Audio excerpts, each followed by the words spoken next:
when you walk in the door, we would have this whole area.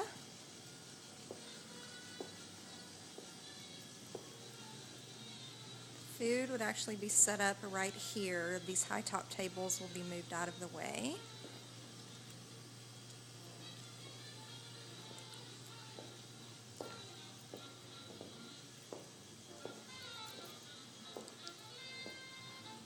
A couple of booths over here.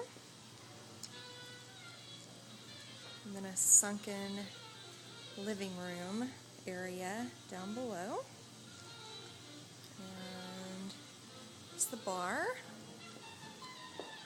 And this hallway leads back to a small VIP area, which I think it's too dark for the video to pick up, but it's just additional couches in there with restrooms back here.